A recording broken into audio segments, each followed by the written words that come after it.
Le Grand Matin Week-end, 6h-10h, Jean-Marie Bordry. Soyez tous les bienvenus sur Sud Radio, il est 8h08. Bon samedi matin à vous. Nous sommes le 7 septembre. Bonne fête aux Roxane qui nous écoutent. Nous parlons politique au lendemain de la première interview de notre nouveau Premier ministre, Michel Barnier. Est-ce qu'il saura tenir tête à Emmanuel Macron? C'est la question que nous vous posons. Hier, il l'a sous-entendu. Le gouvernement gouvernera, le président présidera. Qu'est-ce que vous en pensez, vous? Votez sur Twitter, appelez-nous 0826 300 300. Pour l'instant, vous répondez non, vous n'y croyez pas, à plus de 60% d'entre vous. Tout de suite, on parle politique. Avec notre invité politique, Benjamin Lucas. Bonjour à vous. Bonjour à vous. Bon, vous disiez que vous étiez obligé de souhaiter bonne fête aux Roxane. Oui, bonne fête aux Roxane et singulièrement à celle avec laquelle je suis marié depuis bientôt 1 an. Exactement, vous auriez eu tort de l'oublier à la radio. Je vous remercie de m'avoir permis de le faire. On garde l'enregistrement, comme ça vous pourrez témoigner. Vous êtes député Nouveau Front Populaire écologiste des Yvelines. Une bonne partie du NFP, mais de la France de gauche en général, manifeste. Plus de 100 manifestations dans toute la France pour dénoncer l'arrivée de Michel Barnier à Matignon. Vous allez manifester, vous ? Oui, je vais manifester. Je crois qu'il faut que nous soyons extrêmement fermes à l'égard du président de la République qui, depuis la dissolution, s'est très mal comporté avec les institutions et les principes démocratiques. Il a piétiné la séparation des pouvoirs, il a méprisé le vote des Français et pire, il a craché à la figure des millions de gens qui ont fait le barrage républicain le 7 juillet en choisissant de nommer à Matignon quelqu'un qui est désormais l'obligé de Madame Le Pen, quelqu'un qui n'a pas appelé au barrage républicain et quelqu'un qui va mener une politique qui est dans la continuité de la brutalité et de l'injustice sociale d'Emmanuel Macron. Alors, je n'ai rien de commun avec le Rassemblement national ni avec ses idées, c'est ce qu'a dit Michel Barnier hier soir sur TF1. On va y revenir. Avant ça, pardon Benjamin Lucas, mais est-ce que vous n'avez pas le sentiment que si vous aviez accepté Bernard Cazeneuve, ancien socialiste à Matignon, ça vous aurait épargné quelques kilomètres à pied? Écoutez, je vais essayer d'être clair une bonne fois pour toutes, ça suffit. C'est pas à vous que je le dis, c'est à celles et ceux qui répondent cela dans le monde politique, cette espèce de récit imposé par les macronistes. Reprenons les choses dans l'ordre. Personne n'a obligé le président de la République à dissoudre l'Assemblée nationale le 9 juin quand l'extrême droite était au plus fort. Mais c'est fait. Personne n'a demandé à Emmanuel Macron de jouer les Madame Irma des motions de censure potentielles en expliquant qui serait ou pas censuré sans connaître le Parlement dans lequel il n'a d'ailleurs jamais siégé. Et personne, et Emmanuel Macron n'a eu besoin de personne, d'absolument personne pour nommer Monsieur Barnier à Matignon. Qui peut croire que c'est la gauche qui a de l'influence sur Emmanuel Macron? Et je vais vous dire pourquoi Emmanuel Macron, de toute façon, avait déjà décidé ce qu'il allait faire. C'est parce qu'Emmanuel Macron, ce qu'il veut à tout prix, quoi qu'il en coûte démocratiquement, c'est préserver son héritage néolibéral et son bilan, notamment la réforme des retraites. Et donc sur l'hypothèse Cazeneuve. Et donc sur l'hypothèse Cazeneuve, en fait, je vais vous dire tel que soit Monsieur Cazeneuve aurait dit je veux abroger la réforme des retraites et Monsieur Macron ne l'aurait pas nommé à Matignon, ou alors les macronistes l'auraient censuré, ils l'ont dit. Soit Monsieur Cazeneuve aurait renoncé à abroger la réforme des retraites, et évidemment, là, vous conviendrez que, quel que soit le profil de celui qui est proposé, si à la fin on ne touche pas à cette réforme injuste et brutale, ça ne peut pas nous convenir. Sauf que pour le coup, le Rassemblement national veut toujours, a priori, l'abroger. D'ailleurs, un texte sera déposé. Est-ce que vous serez prêt à le voter? Nous déposerons le nôtre. Non, mais j'ai bien je ne compris. sais toujours pas ce qu'est le programme du Rassemblement national pour les retraites. On l'a d'ailleurs pas compris dans l'élection législative. Nous déposerons notre proposition. Si vous tombez d'accord avec le Rassemblement national, ou du moins si vous avez, tiens, allez, je vais vous aider, la même idée au même moment par hasard sur la réforme des retraites, est-ce que vous êtes prêt à voter le même texte avec eux?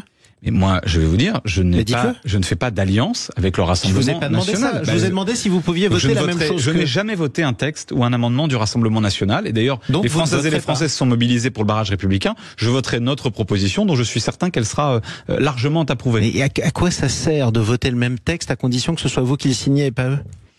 D'abord, je ne connais pas leur texte.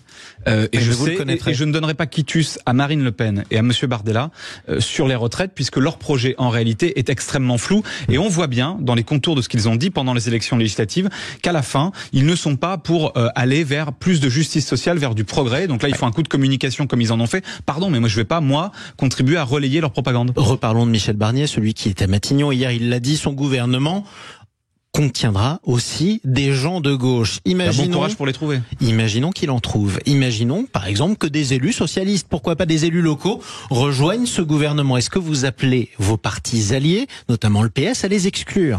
Chacun fait ce qu'il veut, et moi je n'imagine pas qu'on puisse être socialiste, écologiste, communiste, insoumis, ou même vaguement de gauche, et contribuer à un gouvernement de quelqu'un qui, par exemple, a voté contre les chèques vacances et les 39 heures en 1980, contre quelqu'un qui a voté contre la dépénalisation de l'homosexualité l'homosexualité, qu'on puisse participer d'un gouvernement de quelqu'un qui dit moratoire sur l'immigration, c'est-à-dire immigration zéro, c'est-à-dire la proposition de Jean-Marie Le Pen, de soutenir quelqu'un dont le projet c'est la retraite à 65 ans. Enfin, je veux dire, il y a un moment donné, les convictions ça compte, les projets ça compte. Mais j'ai bien vu hier que monsieur Barnier voulait nous refaire du macronisme. Finalement, c'était une forme de Gabriel Attal savoyard qu'on a vu hier en disant une espèce de en même temps, je dis justice sociale mais je mets rien derrière. Ça n'a pas fonctionné. Les gens n'en veulent pas, les Français n'en veulent pas. Cette idée qu'on peut supprimer la gauche, la droite, tous se retrouver par opportunisme dans un même gouvernement pour faire quoi à la fin? Pour faire une politique de droite, c'est ce qu'on a eu pendant 7 ans. Je crois que nous ne serons pas, nous, dupes de cette affaire-là. Alors vous manifestez aujourd'hui, je l'ai dit, contre l'arrivée de Michel Barnier à Matignon.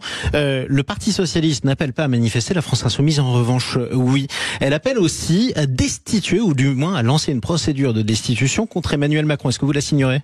J'ai signé cette proposition, je disais pour afficher, avec des doutes, avec une interrogation, mais je l'ai signé pour envoyer un message de fermeté à l'égard du chef de l'État qui s'est mal comporté avec nos institutions. Et maintenant, je dis à la gauche, si nous voulons aller au bout de cette logique, il faut que nous soyons en capacité de construire le chemin d'une candidature commune à l'élection présidentielle. Et ça, c'est le plus difficile aujourd'hui. Et bon courage pour ça aussi. Et justement, mais nous y arrivons, nous avons réussi à faire le nouveau Front populaire déjà. L'un de vos camarades députés insoumis, Antoine Léaumont, parle de cette procédure de destitution. Je le cite, 80 parlementaires ont voté contre les pleins pouvoirs à Pétain.